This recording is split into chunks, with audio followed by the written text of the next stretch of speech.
kembali Anda menyaksikan acara mingguan Dunia Kita Produksi VOA. Saya Aryatna Budianto. Saya Rifan Dwi Astono dan kali ini kami membawakannya dari kawasan Tidal Basin di Washington DC. Betul. Dan di episode kali ini kita mau merayakan dua hari spesial, hari besar. Yang pertama adalah Hari Juneteenth. Nah, ini adalah hari libur atau hari perayaan nasional yang terbaru di Amerika Serikat. Yap. Baru diresmikan tahun lalu oleh Presiden Biden. Coba Ini diceritakan. untuk memperingati hari berakhirnya perbudakan di Amerika Serikat. Ya. Walaupun sebetulnya di akhirnya perbudakan di Amerika itu udah lama banget dari ratusan zaman tahun Presiden lalu. Abraham Lincoln ya, 1865. Dan sekarang, Terus sekarang? ini baru dijadikan hari besar dan Iya. jadi hari libur nasional. Jadi setiap Betul. hari tanggal 19 Juneteenth. Juni Heeh. orang-orang bisa berlibur. Ya, nah dari sini kita akan melihat bagaimana Juneteenth itu dirayakan. Memang banyak sekali harapannya, tapi yang sekarang ini kan mulai meningkat tuh kekerasan berbasiskan rasisme dan lain sebagainya. Ini sebetulnya orang-orang menilai bahwa pendidikan tentang keberagaman di Amerika Serikat itu dirasa kurang. Betul sekali. Ya, jadi banyak pemerhati sosial di Amerika Serikat yang menyarankan bahwa pendidikan tentang sejarah warga kulit hitam di Amerika Serikat dan juga warga kulit berwarna lainnya itu harus dimasukkan satu di kurikulum, terus kedua juga dibudayakan gitu ya sejak Betul. kecil. Nah, kita langsung lihat liputannya pemirsa. Juneteenth merupakan hari besar nasional terbaru di Amerika yang tahun lalu disahkan. Singkatan dari June 19th atau 19 Juni, Juneteenth merayakan ditandatanganinya proklamasi emansipasi oleh Presiden Abraham Lincoln tahun 1865 yang mengakhiri perbudakan di Amerika Serikat. It's a celebration of the emancipation of African Americans who were enslaved, but it's also a day of remembrance.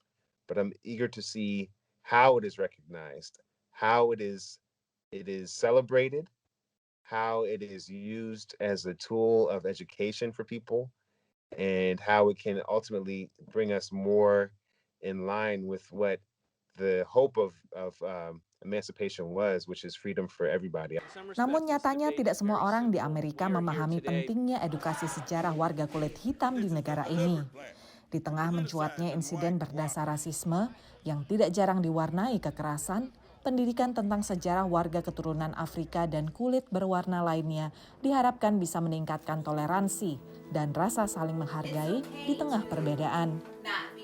Salah satu yang berupaya meningkatkan kesadaran akan pentingnya edukasi tersebut adalah Tiffany Lang.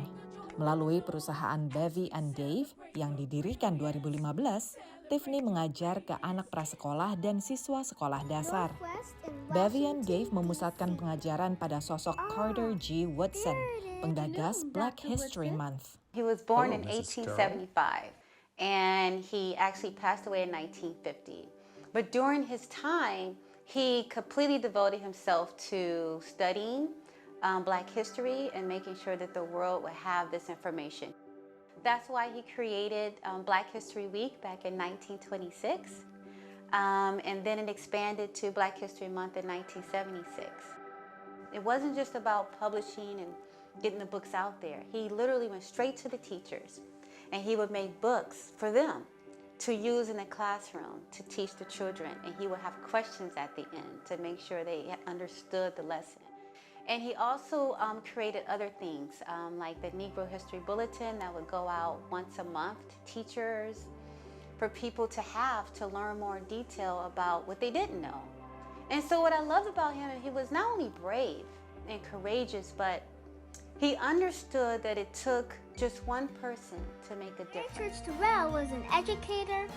Selain lewat presentasi audiovisual, Bevy and Dave juga menawarkan alat bantu pengajaran seperti games, puzzle, dan mainan balok. Beberapa di antaranya menang penghargaan produk pendidikan terbaik tahun 2018.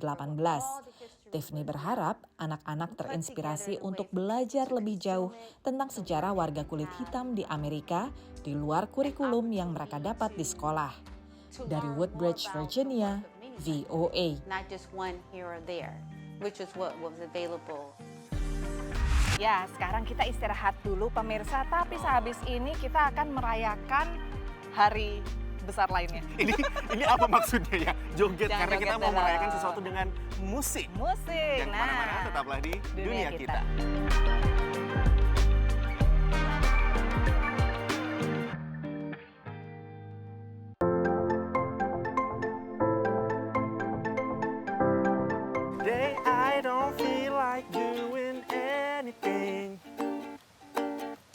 panjang umurnya, panjang umurnya, panjang umurnya serta mulia. Nyambung kan?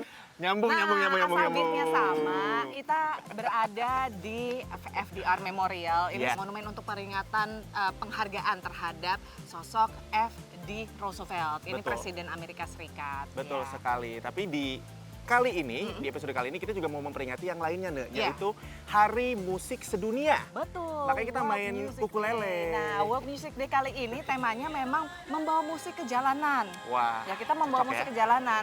Cocok. Ya. Dan memang sekarang ini musik memang jadi sesuatu yang tidak eksklusif dinikmati oleh kelompok tertentu. Oh, Kalau dulu enggak. kan kayaknya kalau zaman bahula hanya orang kaya yang bisa ngundang orang ke rumah untuk iya, konser benar. pribadi gitu. Nah, pemirsa, dari sini kita akan menyaksikan berbagai liputan tentang bagaimana musik bisa mengubah hidup banyak orang. Betul sekali. Kita mau melihat kisah tentang seorang pemain cello asal Ukraina dan juga seorang pemain biola asal Rusia yang bersahabat, Nek. Betul. Walaupun sekarang sedang ada perang Ukraina dan Rusia. Ya. Dan kita juga pengen ngintip seperti apa sih kehidupan seorang musisi yang ada di Amerika yang mungkin di benak orang-orang tuh kayaknya wah bisa hidup mewah. Gitu ya. Harus masuk ke label tertentu atau Benar. perusahaan produksi tertentu. Ternyata enggak juga Enggak di juga. era teknologi seperti ini. Yuk kita kenalan. I care too much. The stereotypical dream for a musician is you move to Nashville, you walk into a label, you sit in the lobby, you sing your amazing song. They're like, we want to sign you, and they pull you up. Kind of like Taylor Swift did, where they would go to every single label every week with her dad. It's just not true. Moving to Nashville just triples your cost of living, and you play in the bars downtown for tips only. I used to play the bar scene, I used to play gigs all the time. Afraid my paper skin has started wearing thin. And then I realized I could play in my shorts at home on a live stream and make, 5 times as much money and have way more fun interacting with way more people. You have to build a fan base online and they will push you to success with your music. So this is my studio. I even remember when I was about to propose to my wife, I had to go talk to her parents and say, I'm going to do music for a living, and it was terrifying. Luckily, I had just won $100,000 from Petco. Waking up in the morning to my two best friends. I entered this contest and wrote a jingle for them about rescue animals, and I won $100,000. It was $50,000 for me and $50,000 for the shelter that I rescued my dog from. That's when I started realizing, this is how you monetize it. I got to where I was writing probably 4 to 5 jingles a week. Got a place to be, but you ain't got time. It was great money. I was very excited. There was a lot of news publications about it. But eventually I started realizing I was losing the ability to write longer songs, which is my passion. And so I just stopped. I completely stopped writing jingles for almost 2 years. Heartbreak away from a horrible place. There's so many different ways to make money and to make a living using music. Mine being YouTube streams, Spotify, Apple Music streams, and all of the different streaming, sites. I also live stream my music to my fans on a daily basis on an app called YouNow. You can make $10,000 to $15,000 a month. Keep my hands to myself. No. Being there for an entire month to work on 1.5 minutes of one song that you're gonna sing on TV was so overwhelming. I started noticing my voice was not recovering at all. It was very weird. It was swelling. My throat was swelling up. I started going to doctors and nobody could figure out. I had to cancel all gigs that I was doing. I couldn't go back to the voice. I ended up finding out it was a thing called muscle tension dysphonia. Your brain stops telling your vocal cords to relax. So if I get hit in my shoulder, my vocal cords close up. I've been doing treatment now and doing allergy shots and different things, and my voice is improving literally weekly. Starting this road to recovery, it changed my perspective completely, and now I'm even more grateful for music, and I do it even more than I was before I had the issue. You might end up seeing me on the show again because they're wanting to do this road to redemption, and I'm just waiting till I feel confident enough to go back. I just decided one day when I was 9 years old that I'm going to become a cellist, and this was the coolest thing I could do with my life. Valeria Sholokova, pemain cello 31 tahun asal Ukraina, pindah ke Amerika 20 tahun lalu. Meski demikian, negara asalnya selalu di hati. There's nothing like watching your home burn down. I felt horrible for the next few days, just shattered. and everything hurt. I mean, it was grief. Ayah, kerabat, dan teman-temannya masih berada di Ukraina. Ia pun kerap menangis saat menyaksikan kondisi terakhir di sana. Di tengah itu semua, salah seorang teman menghubunginya. He reached out to me first. It was a very genuine, touching message. Just saying that, that he's heartbroken and that he's with and he feels my grief. Ia adalah Nikita Morozov, pemain biola asal Rusia yang besar di Montreal, Kanada. Ia dan Valeria kerap manggung bersama dan telah berteman sejak bersama sekolah di The Juilliard School di New York 10 tahun lalu. I love playing with Nikita, and playing with Nikita reminds me the best of what music is about, and it's mostly a feeling of connection and feeling like you're on the same wave with somebody.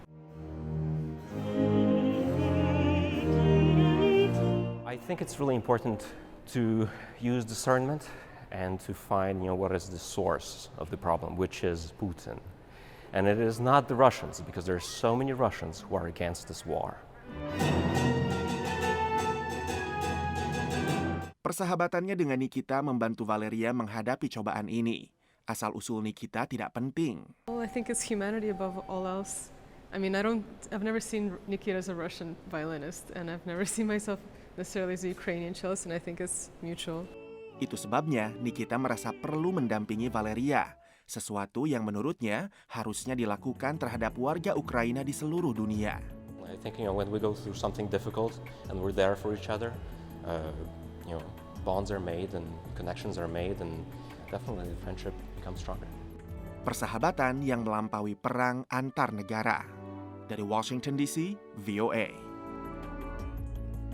Ya, semoga dengan liputan tadi ini bisa menggugah pemirsa terinspirasi ya untuk bermain musik atau bernyanyi gitu ya di tengah komunitas dan lain sebagainya. Betul. Have fun lah sama-sama dengan musik. Tentu. Ya. Dan setelah yang satu ini kita juga masih punya cerita-cerita lainnya masih berhubungan dengan dunia musik. Ya. Jangan kemana-mana, tetaplah di dunia kita. Ayo Coba. deh. Was it honestly the best? Cause I just wanna see the next. 부지런히 지나온 내 저도 속에 참 아름답게.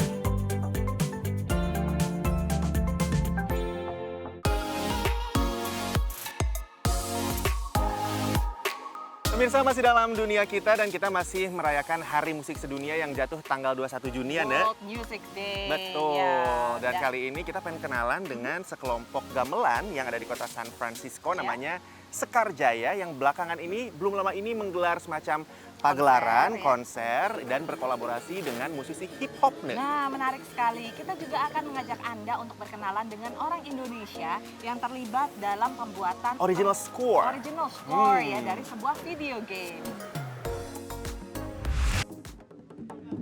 Nuansa Bali siang itu amat terasa di Taman Yerba Buena, pusat kota San Francisco, dengan kehadiran sejumlah penari dan pemain gamelan Sekar Jaya.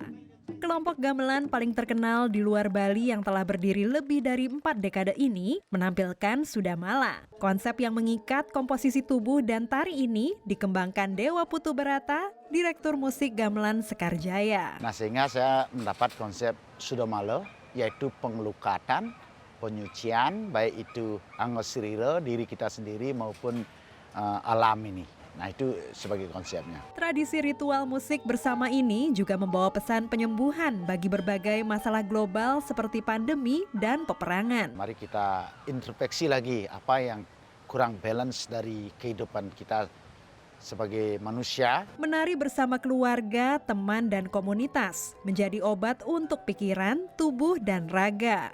Demikian dijelaskan Emiko Saraswati Susilo, Direktur Tari Tamu Sekar Jaya. Ada 2 tarian yang diciptakan Emiko untuk pagelaran ini, tari rejang dan kumbang tarung yang terinspirasi oleh kumbang. Kumbang tarung itu semacam legong kebiaran. Kalau legong kebiaran itu sedikit campuran antara konsep legong dan kebiar. Legong biasanya dikenal dengan halus, kalau kebiar itu kadang-kadang keras. Jadi ini suatu tarian yang membawa kedua rasa itu. Konsep musik yang bebas mengalir mengikuti gerakan penari juga ditampilkan gamelan Sekarjaya dengan musisi tamu Rashidi Omar. The first time I worked with Gamelan Sekarjaya, what really connected it was the dance form. So some of the traditional movements of the hands and Balinese dance reminded me of like certain styles that we have in hip hop. Kerjasama dua budaya berbeda diapresiasi Dewi Ayu, penari asal Bali juga warga Amerika yang menyaksikan pagelaran ini. But I think the collaboration with Rashidi is really very, very unique. To have beatbox and rap with gamelan, it fits very well together. I thought it was really special, and I thought it was a great way to show the diversity of culture and the way that different people can come together and make something new and beautiful. Dari San Francisco, California, VOA.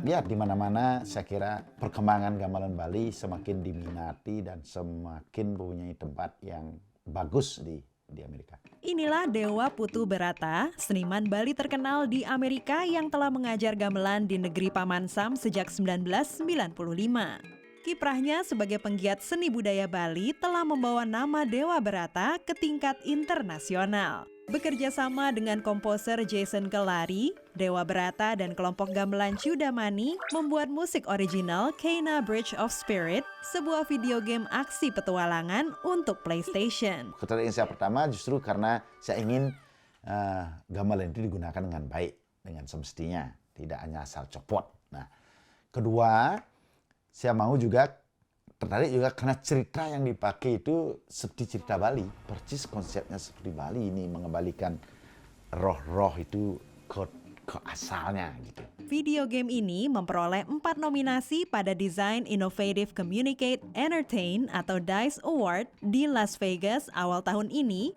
sebuah acara pemberian penghargaan tahunan bagi games terbaik dalam industri video game. Di antaranya untuk kategori komposisi musik original. Ya, dalam game Kena itu materi yang saya pakai ada vokal di sana dengan berbagai rasa. Saya ambil banyak dari nuansa kidung itu, tapi saya ada ambil dari kidung yang sudah ada. Saya buat kekawin juga begitu. Nuansanya saya ambil, perasaannya, lalu saya bikin yang baru. Walau tak berhasil memenangkan penghargaan, namun tantangan membawa musik tradisional Bali ke dalam sebuah game diakui sulit oleh Brian Bambush, dosen musik University of California Santa Cruz yang pernah belajar gamelan dengan Dewa Berata. And I think he's really talented in being able to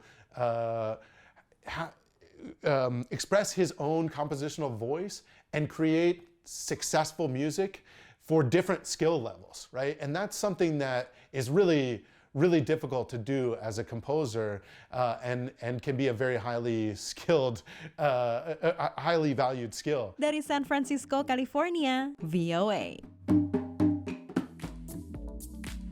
Pemirsa, sudah 30 menit kami menemani Anda dalam program Dunia Kita. Tapi jangan khawatir kalau pengen nonton lagi liputan-liputan barusan ataupun liputan VOA lainnya, langsung mampir ke website kami di www.voaindonesia.com atau mampir ke kanal YouTube kami dengan kata kunci VOA Indonesia. Juga menjadi sahabat kami di media sosial ya, bisa di Instagram, bisa di Twitter, bisa juga di Facebook dan lain sebagainya. Langsung layangkan pertanyaan atau saran Anda ke DM @voaindonesia atau ke DM kami juga boleh. Ya, jadi kami tunggu semuanya saran dan pertanyaan dan lain sebagainya. Kalau gitu, kami undur diri dulu dari Washington DC. Aryatna Pudianto, Serifan Biastono. Sampai ketemu lagi minggu depan. Dadah.